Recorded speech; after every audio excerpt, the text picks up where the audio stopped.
नमस्कार, राष्ट्रपोस्ट से मैं पवन केसवानी। छत्तीसगढ़ के विधानसभा में जैसे ही वित्त मंत्री ओपी चौधरी ने बजट रखा और जिस तरह से जिस अंदाज से उन्होंने अपनी बातें रखी, उसके बाद जैसा कि स्वाभाविक था विपक्ष की ओर से भूपेश बघेल ने कोई तीखी प्रतिक्रिया की, वहां तक तो ठीक है। लेकिन जैसे ही उन्होंने ओपी चौधरी द्वारा पढ़ी गई आशुतोष की पंक्तियों के बारे में कहा कि ये कवि सम्मेलन था, तो उसके बाद भूपेश बघेल की इस प्रतिक्रिया के ऊपर तीखी प्रतिक्रिया आने लगी, लोगों की त्योरियां चढ़ गई।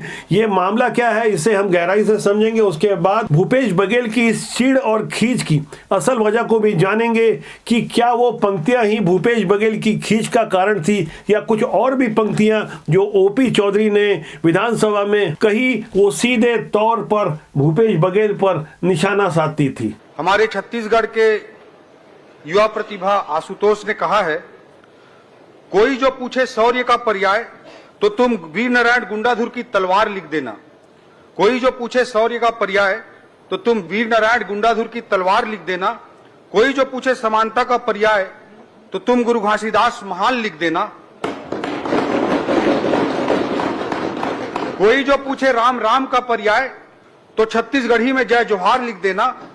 और कोई जो पूछे चारों धाम का पर्याय तो तुम मेरे छत्तीसगढ़ का नाम लिख देना। पत्रकारों ने इन पंक्तियों पर प्रतिक्रिया चाही तो साहब बिफर पड़े, जैसा कि पहले वो करते रहे। उनकी बॉडी लैंग्वेज पर गौर कीजिएगा। पूरा कविता ही किया। पौने 2 घंटे बजट भाषण आज तक छत्तीसगढ़ में हुआ किसी का? रिकॉर्ड निकाल के देख लीजिए। केवल कवि सम्मेलन, कविता पाठ कर रहे थे, वो भी दूसरे की, अपने खुद की कुछ नहीं। विपक्षी भाजपा को तो लग रहा था कि ओपी चौधरी की इन्हीं पंक्तियों पर भूपेश बघेल ने परम पूज्य घासीदास बाबा का अपमान किया है, तो भारतीय जनता पार्टी के मीडिया प्रभारी अमित चिमनानी भला कहां चुप रहने वाले थे। छत्तीसगढ़ के बच्चे, बूढ़े, जवान बाबा गुरु घासीदास को प्रणाम करके अपने दिन की शुरुआत करते हैं। शौर्य का विचार आता है तो वीर गुंडाधुर और शहीद वीर नारायण सिंह का नाम लिया जाता है। ओपी चौधरी जी ने अपनी बजट स्पीच में इन्हीं बातों को कहा। इसको भूपेश बघेल जी कवि सम्मेलन बोलकर इसका उपहास उड़ा रहे। ये छत्तीसगढ़ में रहने वाले लोगों की आस्था के साथ एक बड़ा खिलवाड़ करने का उन्होंने काम किया है, जिसकी माफी उनको इस जन्म में नहीं मिलेगी। आगे हम गहराई से बजट को समझेंगे और उससे पहले उन कारणों पर भी समीक्षा होनी चाहिए।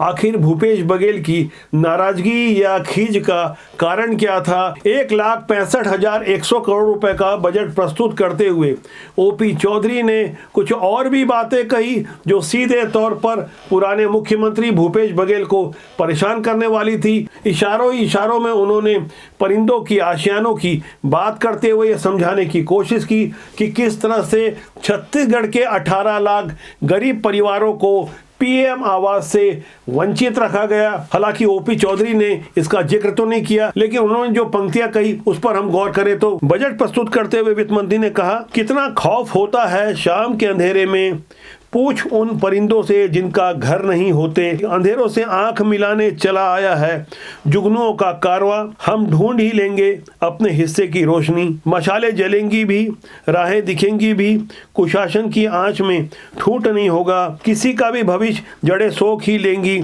अपने हिस्से का पानी, विकास का बसंत आएगा, पूरे शबाब पर आएगा, कोपले फिर से फूटेगी, कोयले फिर से कूकेगी। अटल जी ने भारतीय जनता पार्टी के निर्माण के साथ जो पंक्तियां कही थी, जिसमें उन्होंने कहा था सूरज फिर से निकलेगा, कमल खिलेगा। छत्तीसगढ़ के रायगढ़ जिले के बयांग गांव में जन्म लेने वाले ओपी चौधरी का संघर्षों से पुराना नाता रहा। जब वो 8 साल के थे तो उनके शिक्षक पिता का निधन हो गया। संघर्षों ने उन्हें ऐसा तराशा कि उन्होंने आईएएस की परीक्षा क्रैक की और रायपुर कलेक्टर रहते हुए सिर्फ 37 साल की उम्र में वो राजनीति में आए और भारतीय जनता पार्टी के साथ जुड़े रहे।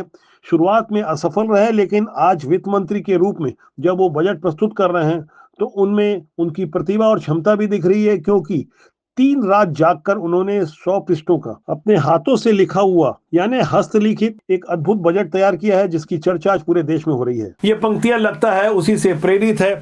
भूपेश बघेल का यहाँ नाराज होना और खींच में बात करना भी स्वाभाविक था, लेकिन हम यदि बजट की बातों पर गौर करें तो वित्त मंत्री ओपी चौधरी ने अपने 1,65,000 करोड़ के बजट में 74% सरकारी कर्मचारियों, नेताओं को मिलने वाले भत्ते, योजनाओं के अनुदान और लोगों को दी जाने वाली सब्सिडी पर खर्च होना बताया। यानी 1,23,750 करोड़ रुपए इन्हीं पर खर्च हो जाएगा। उसके बाद जो बचेगा उस पर विकास होगा। यानी विकास के प्रोजेक्ट और चुनावी वादों को पूरा करना भी सरकार की जिम्मेदारी है। इसके लिए लोन लेना पड़ेगा। इस बार भी बजट डेटा के मुताबिक करीब 23,000 करोड़ का लोन लिया जाएगा। उसके अनुसार प्रदेश सरकार पर 98,757 करोड़ रुपए का एक स्वत कर्ज है। यानी करीब 1 लाख करोड़ के कर्ज वाली छत्तीसगढ़ सरकार ने जो नए बजट प्रस्तुत किए हैं वो आरबीआई के गाइडलाइन के हिसाब से इसलिए सही हैं क्योंकि घाटा 3% से ज्यादा नहीं होना चाहिए और करीब 2.97% के घाटे वाले इस बजट में क्या कुछ है, संक्षेप में आप गौर करें। आखिर एक साल में विष्णुदेव की सुशासन वाली सरकार क्या करने वाली है, पैसा कहां से आएगा और कहां जाने वाला है। बात यदि आने की करें तो खनिज बहुल छत्तीसगढ़ में 18,000 करोड़ रुपए सिर्फ खनिज की रॉयल्टी से मिलने वाले हैं। नगर निगम के टैक्स से 1526 करोड़ रुपए और जीएसटी से 15,193 करोड़ रुपए, जबकि स्टेट जीएसटी से भी 15,611 करोड़ रुपए मिलने वाले। इसी तरह इंट्री टैक्स यानी सीमा शुल्क से 1,754 करोड़ रुपए, आबकारी उत्पादन शुल्क से 12,000 करोड़ रुपए, बिजली से 6,000 करोड़ रुपए और जमीनों के रेवेन्यू से 1,000 करोड़ रुपए के अलावा गाड़ियों पर टैक्स से 3,000 करोड़ रुपए मिलने वाले हैं। इस तरह से छत्तीसगढ़ में अलग अलग कुल 20 से ज्यादा टैक्स 23 अलग अलग विभागों से 1,41 करोड़ रुपए की जो आय होगी वो 1,65,100 करोड़ रुपए के इस बजट में समाहित है। कहां से पैसा आने वाला है, अब यह गहराई से समझना होगा। जितनी आय होती है उससे ज्यादा खर्च हो जाता है। घाटे वाले इस बजट में खर्च कहां किया जाएगा उस पर यदि गौर किया जाए तो कर्मचारियों और नेताओं के भत्ते में 35,300 करोड़ रुपए खर्च होंगे, पेंशन बांटने में 10,000 करोड़ रुपए, आर्थिक सहायता देने में 13,000 करोड़ रुपए, सब्सिडी देने में 53,000 करोड़ रुपए सबसे ज्यादा इसी में खर्च होने वाले हैं।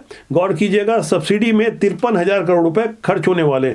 इसके अलावा निर्माण कार्यों पर 11,000 करोड़ रुपए और जो लोन लिया गया है उसका ब्याज पटाने में ही 9,000 करोड़ रुपए खर्च होंगे। स्टूडेंट को स्कॉलरशिप देने के लिए 1,200 करोड़ रुपए खर्च किए जाएंगे। यानी 1 रुपए में 74 रुपए वेतन, भत्ता, अनुदान इन्हीं सब में खर्चा हो जाएगा और विकास के लिए बचेंगे 26 पैसे।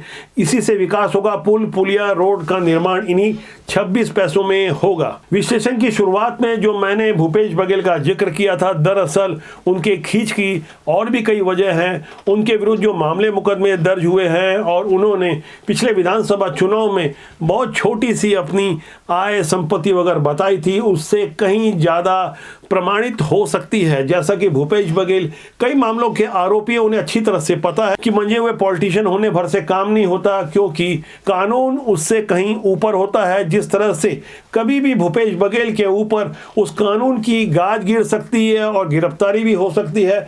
कई राजनीतिक कारणों से भूपेश बघेल के अलावा मोहम्मद अकबर भी छोड़े जा रहे हैं। देवेंद्र ठाकुर के आत्महत्या वाले मामले में मोहम्मद अकबर तो नामजद आरोपी हैं, उन्हें भी छोड़ा गया है। वो एक अलग राजनीतिक समीक्षा है, उस पर कभी हम और चर्चा करेंगे। लेकिन यहाँ गौर करना जरूरी है, जिस सौम्या चौरसिया को सुप्रीम कोर्ट से जमानत मिली है उसके पास 29 ऐसी संपत्तियां थी जो कि आय से अधिक थी। इस तरह से सैकड़ों करोड़ रुपए की संपत्ति बरामद की गई। तो क्या भूपेश बघेल की ये खास सेक्रेटरी जब इतने पैसे रख सकती है तो क्या भूपेश बघेल के पास 1 या 2 करोड़ रुपए ही होंगे, जैसा कि उन्होंने 2023 के अपने शपथ पत्र में दिया जब वो चुनाव लड़ने जा रहे थे पाटन से। तब खुद भूपेश बघेल ने जो शपथ पत्र दिया उस पर यदि हम गौर करें तो आपको आश्चर्य होगा। वो चुनावी मौसम था, तब हो सकता है किसी ने ज्यादा गौर नहीं किया हो।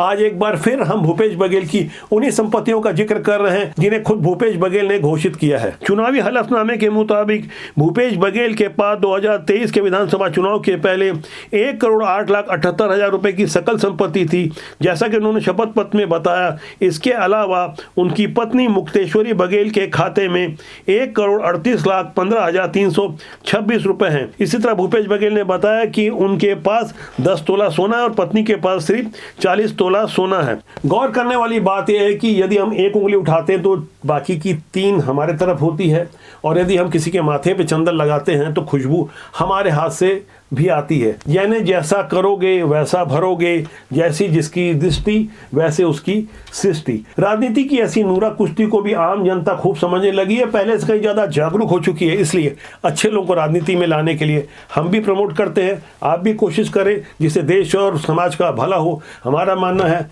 राजनीति बुरी नहीं होती, उसमें काम करने लोग अच्छे या बुरे होते हैं, इसलिए बुरे लोगों को राजनीति से दूर करने के लिए अच्छे लोगों को आना ही चाहिए जिससे देश और समाज का भला हो।